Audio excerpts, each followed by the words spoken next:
హల్లెలూయా. ఈరోజు దేవుని వాగ్దానం సామెతల గ్రంథం 12:15.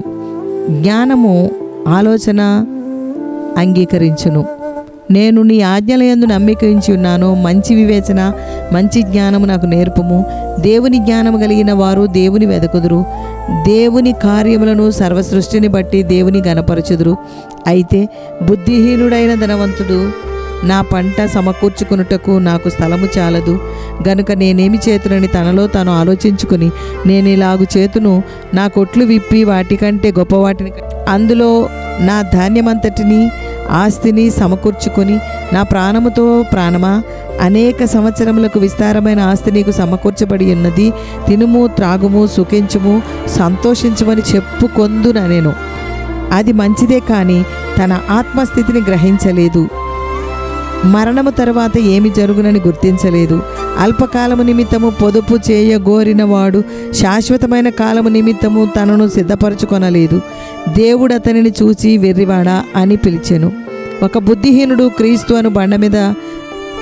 అను బండను విడిచిపెట్టి ఇసుక మీద పునాది వేయుట చూస్తున్నాం. అయ్యో, అతని ఇల్లు పెద్ద గాలివానకు కూలిపోయిను. ప్రతివాని యొక్క పని పరీక్షింపబడు కాలము వచ్చుచున్నది, దానిని మనము గ్రహించాలి. బుద్ధిహీనమైన వాటికి విముఖులమై ఉందుముగాక. దేవుడు లేడని బుద్ధిహీనులు తమ హృదయంలో అనుకొందురు. వారు చెడిపోయిన వారు, అసహ్యకార్యములు చేయుదురు. సరి అయిన జ్ఞానము దేవుని జ్ఞానము కలిగిన వారమై దేవుని కార్యములను కోరుకొందుము. ప్రార్థన చేసుకుందాం. దేవా యేసయ్య, సర్వలోకనాథుడా, నీకే వందనములు.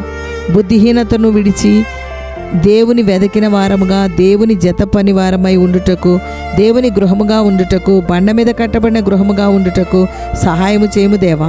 నీ మహిమ నిమిత్తము నిన్ను ప్రేమించు వారికి ఏవి సిద్ధపరిచావో వాటిని పొందుకొని దేవా, అగ్ని చేత పరీక్షింపబడుటకు బుద్ధి కలిగిన వారమై అగ్నిలో నుండి తప్పించుకొనున్నట్లు రక్షింపబడుదుము గాక.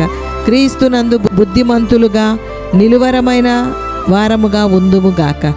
యేసు నామములో అడుగుచున్నాము తండ్రి, ఆమెన్.